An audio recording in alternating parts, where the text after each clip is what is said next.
All right, Captain Greer, welcome back to the show here yet again. Thank you. Glad to I, be here. I appreciate your sharing your writing some more with me. This one today is called Good Dogs. It begins your piloting a vessel coming into a Yeah, into a this bad was snowstorm. this was about I don't remember exactly 99 or 2000.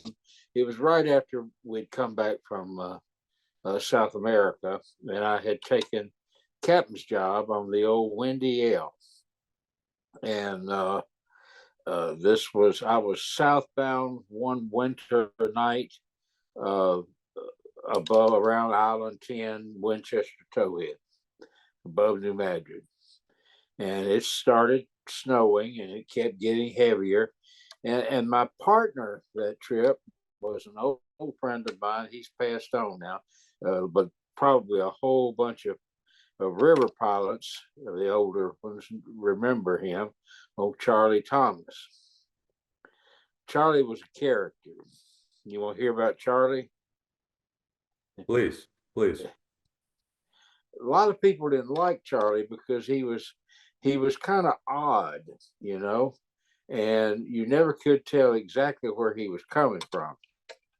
Charlie started out, he was older than I was, and he started out, when he was just a teenager on the river, and he was poor folks. And at least in those days when we started out, there was definitely a class element in river pilots, people who chose that profession. It was these were the same guys who wound up going to Vietnam, getting drafted and going to Vietnam. Didn't go to college and all of that. Who were, under some circumstances would have been thought of as cannon fodder. Uh, but the thing about it was, and Charlie didn't have a lot of education, but he was really smart. He was eccentric, was what he was, and I loved him. I just loved working with him. He was. You never knew what he was going to say, and he just told the most amazing stories. Uh, Reality didn't really interest Charlie all that much. He liked to embellish a little bit.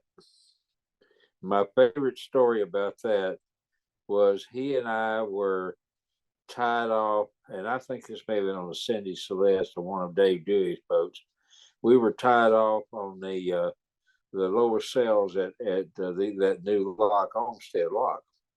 It was real shallow water, low water, and people had been getting aground on an American bar between Homestead and Cairo, and they were trying to build up a head of water behind the wickets at old Lock 53, and then they were going to drop it. And we were all going to run down there with a 6 inches or a foot of water bore or something. And I was tied off between two Marquette boats, tows. And one of the Marquette port captains, I don't remember his name, came by to visit his boats. And on the way between boats, he stopped and said hello to me, came up the pilot house, and we were chatting. Uh, One of their boats had burned up, and years and years ago, I used to work on that boat when it belonged to Canal Barge Company, and we were talking about that. I had been near in that vicinity when it did catch on fire. And that's what we were talking about when Charlie walked up. Well, Charlie started talking about a boat catching fire, and they had, as according to Charlie, a popcorn barge in tow, and a cooking oil barge in tow, and a salt barge in tow. You see where this was going. And this port captain immediately said, I got to get out of here. These people are crazy. And he left because you could tell that Charlie was going to talk about, popping a barge load of popcorn, like one of those things you used to be able to buy. Anyway, that was the way Charlie's mind worked. And I loved it. It was so much fun. But Charlie and I, we rode together a lot. He was a great partner. He wouldn't bring me on in bad shape. I wouldn't bring him on in bad shape. So, I was looking for a place to stop. And I thought about stopping at the backing in at City Front in New Madrid below New Morrison Towhead. But somebody was already there doing tow work. So I dropped on down a little further. I can't remember the name of this light. I ought to be able to. Just under below the bar there across from Tony Point below St. Jude. I backed in there. And this was about, by that time, it was shutout snow. It was heavy snow. And I guess it was 9 o'clock when I finally got back in. And a Coast Guard broadcast came on. And it was, pond, all that stuff. And they said that there was a child missing downriver at Fulton Bluff. And presumably he had fallen in the river there. And oh man, it's a 4 or 5 year old child. That's what it was. And it just sounded terrible. I felt, and I told Charlie about it when he came up, about it. And then I went to bed. And I probably woke up 2 or 3 times a night thinking about that little boy. And now this turns out good because the next morning they found him walking down the bank. The whole Coast Guard helicopter saw his name was Dewayne, and they found that was Dewayne walking down the riverbank with 2 or 3 old dogs with him. And what had happened was the bank had caved and he couldn't get back up the bank, and the dogs had kept him from freezing to death that night. And he was fine. He got a helicopter ride at it, and the dogs found their own way home. But this was I started writing the poem the next morning, and it's kind of fun because I packed a lot of old river history into it. And I probably people who do it for a living don't know much about it. But one thing's the location. Fulton Bluff is the first of what they call the Chickasaw Bluffs. And that is basically the eastern valley wall of the Mississippi. That's been there longer, probably through several different Mississippis over the millions of years. And it was, you've got there, then you get a little further down the river, you've got Randolph Bluff. Then there's another series of bluffs that's no longer on the river. It was in historic times. And then Memphis is the final one, the fourth and the final of the Chickasaw Bluffs. And all this happens right here in and lots of history happened in that region. So, I managed to get that in, and that was kind of fun. That the point it's a story that turns out good. He had some good dogs. Well, maybe we can touch on some of that history too after I finish reading this poem here. Sure, go ahead. All right, so the poem is called Good Dogs. Before I start reading, is that Nodina or Nodana, Ben? Nodina.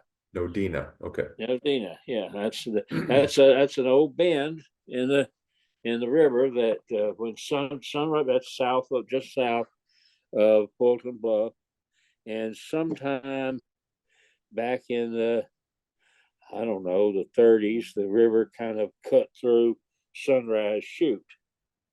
And when it did, it cut off Nodina, that long Nodina bend. And my old friend Dutch Clark told me that there used to be a sandbar or an island down just above Randolph Bluff that you'll mention here in a minute, that washed away overnight. So go ahead and about that time, go ahead and finish reading. Yes, sir. All right. Good Dogs. Looking downstream through time, you can watch lands tighten into back swamp clays. Island 34, Nodina Bend, shut up in a willow patch, and down Sunrise Chute. Sugarloaf bar, shredded in a single night. Hickory, walnut, and pecan. A man wouldn't last a minute in such a river as that. The count came up short when they got around to counting. Dewayne and his old dogs late again. Darkness. Weather turned to drizzle and sleet, apt to last the night, and the boy not home yet. Walking woods and river banks, Mama calling neighbors, the sheriff, mud thickening, calling out, Dewayne! Dewayne! Oh, you, Dewayne! Thinking that a shelf beneath Fulton Bluff, where the road simply ends, whistling current off Craighead Point. But the boy's favorite place to hunt for arrowheads and potsherds, a knucklebone one. Riches mounted on pedestals of red grit after a rain, just waiting for a lucky boy to come along and fill up his pockets. Here, or where here was, a Chickasaw chief watched Roosevelt's contraption go down, gorged with fire and bound for New Orleans, clouds of wreckage and steam, mortal men strewn across Plum Point Reach, flayed alive like so many hogs. Saw the cloven earth vomit bile, and his kind driven across the river. The devil's own race course is what Bradbury saw. Towheads broken at the seams, his brave Frenchman pulling down into the saw teeth, a stand of bones, singing out into the cold rush of currents, and Fort Pillow on Chickasaw Bluffs, where Forrest's troops slaughtered a brace of freed men, no quarter. My men are a-killin' 'em. He took time to write from the saddle before the bivouac fires, bats mewling at the flames, sounds in the night like melons splitting on a summer's day, the bad boys grinning like apes. There is nothing unnatural here. Cold, howling winds at the door, misfortunes, those rough fathers, like benumbed old mud daubers, sucking at their chimneys, tobacco, corn, whiskey, and small comforts, shivering in heat, hungering to the bone. Madame Trollope lost her good gloves in the spring mud, ascending the landing at Market Street on all fours like an animal. Tocqueville near died of fever, ice in the river at Memphis, the pitiable Choctaw woman naked on the western road. He and Beaumont hunting with the Chickasaw for a bouquet of Carolina parakeets, green and yellow, that fine red beard, rare and fragile beauty of an American winter, and a long death vested in the chattering, joyous society of small birds. The boy had a bad night, is what happened. Under the lowest bank fallen of his slight weight, not dry maybe, but warm enough, wrapped up in old dogs, who if they knew how to get home, didn't bother to go. The child was never really alone. Shallowed with a wolfish fragrance.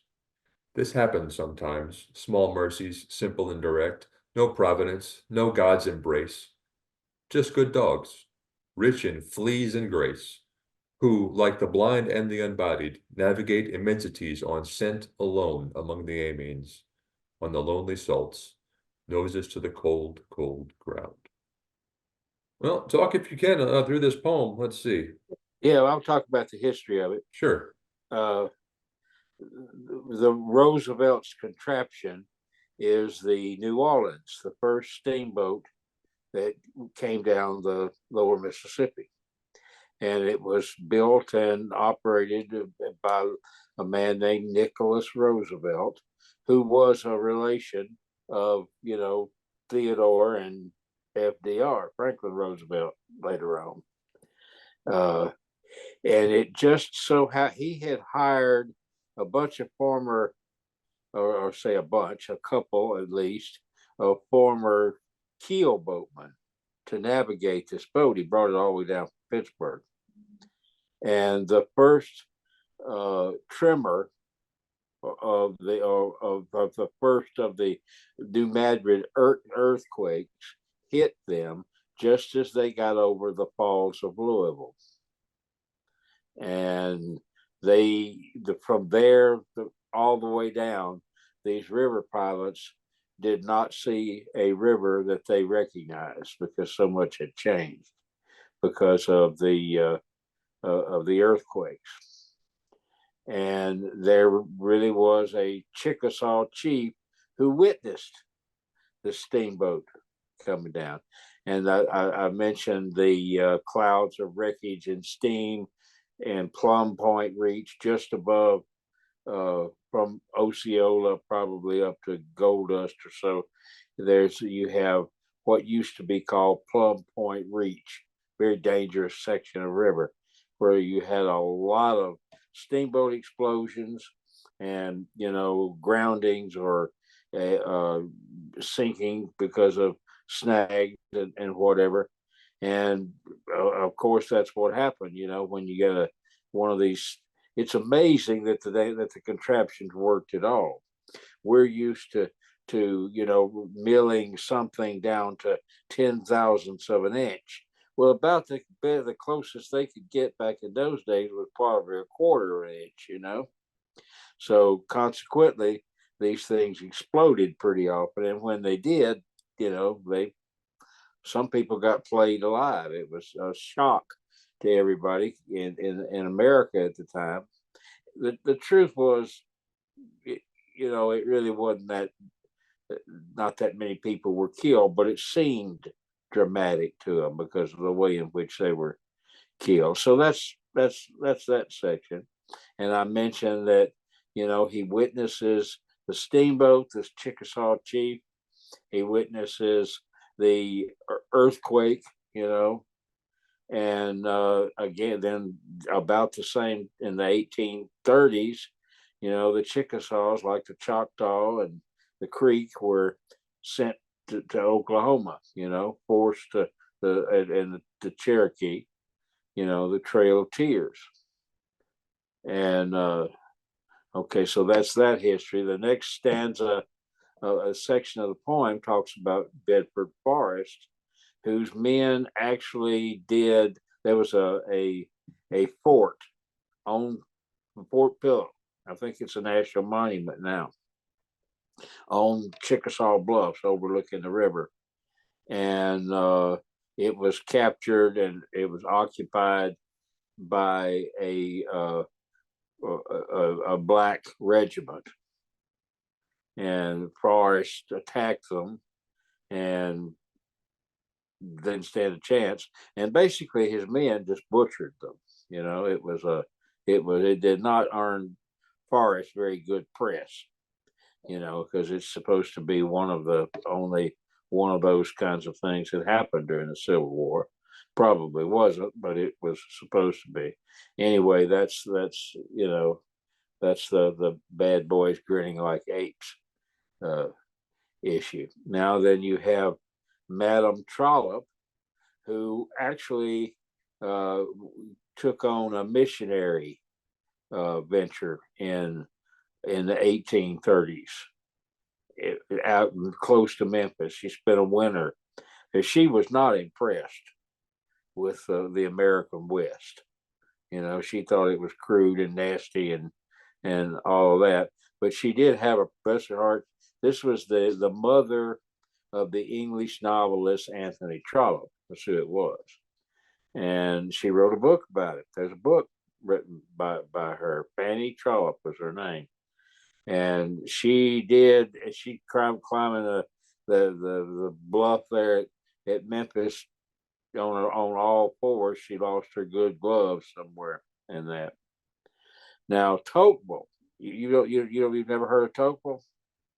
Alexis de Tocqueville is an extremely important writer, actually. Still, he and Beaumont were Frenchmen, and somehow or another they were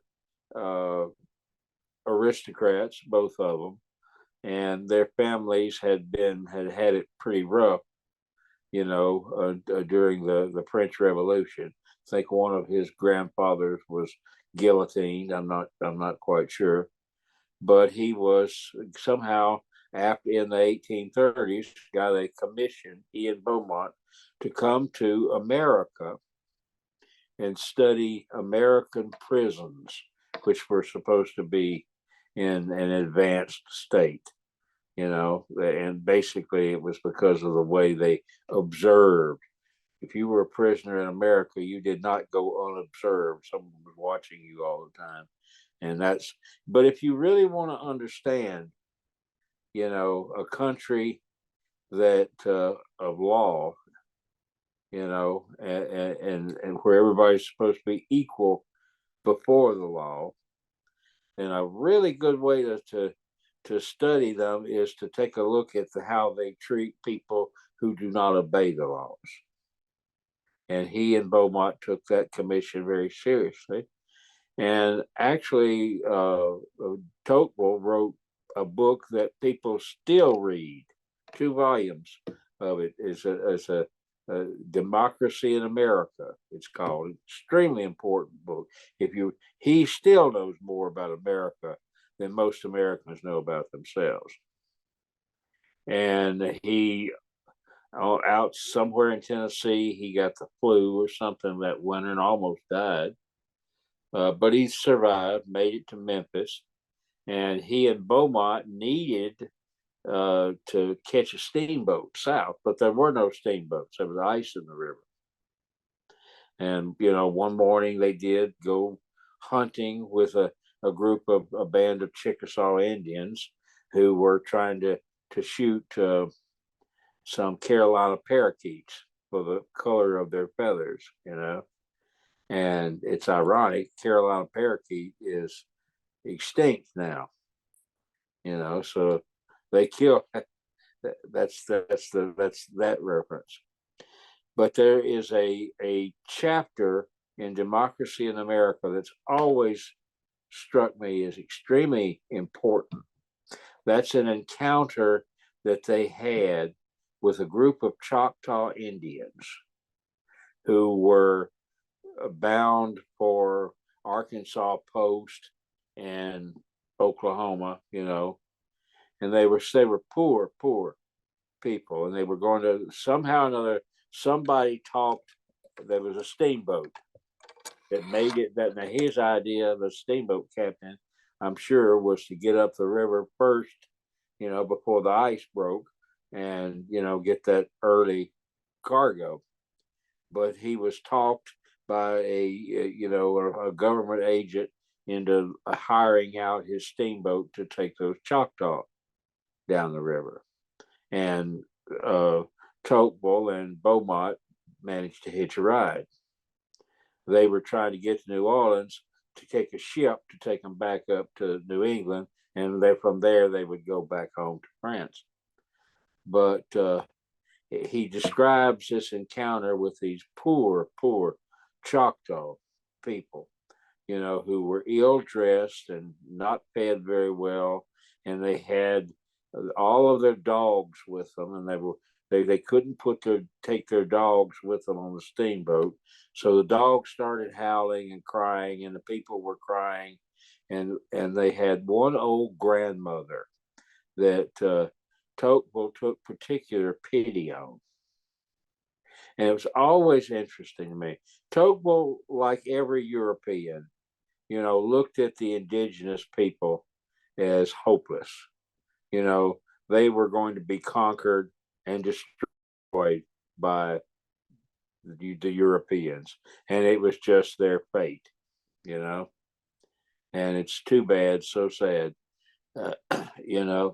but Tocqueville, it's a really kind of an insight into how poorly we understood these people that we were interacting with and observing. Now, this old woman, he was shocked at her that she was practically naked. But you think about it, for this band of Choctaw, this was the mother of the tribe. This was the mother and the grandmother, in a culture, that was more matriarchal than patriarchal, and the way they buried their dead, is they allowed the bodies to deteriorate, and then they had members of the tribe who they called bone pickers, who would go and scrape the old flesh off the bones so that they would keep the bones, and this old mother, that he so pitied, was extremely important to these people, so there was a tragedy going on there that he did not perceive, and nobody else did either, of course. But anyway, that's I think that's the last historical reference I made. As it turns out, Tocqueville and Beaumont went down to Arkansas Post, and they met a man. His name was Sam Houston at Arkansas Post, who had been adopted into the Cherokee tribe. Well, Tocqueville didn't speak very good English, and Mr. Houston didn't speak any French at all, I'm quite sure. So, and he was kind of a rough character. But it's such a shame that, two people who are so important in American history encounter each other and they don't manage to communicate. Because Sam Houston could have told him stuff about the American Indian that might have changed the tone of the history that we write about. That's fascinating. Anyway, that's the story. And the little boy makes it. By now, Dewayne must be, I don't know, he's in his 20s. I don't remember that he lived in. There was a house up on a kind of the low below underneath an old shack. It was. I guess that's where he lived. Where he wandered off from. But that boy's he was 5 or 6 years old, or 4 or 5 years old. He's in his 20s now. So I've often wondered what happened to him. I hope I'd love to think that he got a job on the river. That's almost too good a story not to be a river captain one of these days and tell it, isn't it? You don't have any idea on a last name, huh? Not a clue. I didn't research it at all. Of course not. No. We'll see. Although there was an article in the Commercial Appeal about it. I guess a week or two later that I saw. So they probably told who he was. But I didn't pay attention to that. It wasn't germane to the poem. Just taking some notes here. Well, if you run into Dewayne, tell him I tried to tell the story. If I find that, we're going to get you back on and talk to him. How's that sound? That'd be great if you can track him down. I hope he's not in prison somewhere. We'll see what we can find out. In any case, Okay. I appreciate it, Captain Greer. We'll do this again. Okay, enjoyed it. Thank you. Thanks. This has been a production of Where You At Studios, LLC.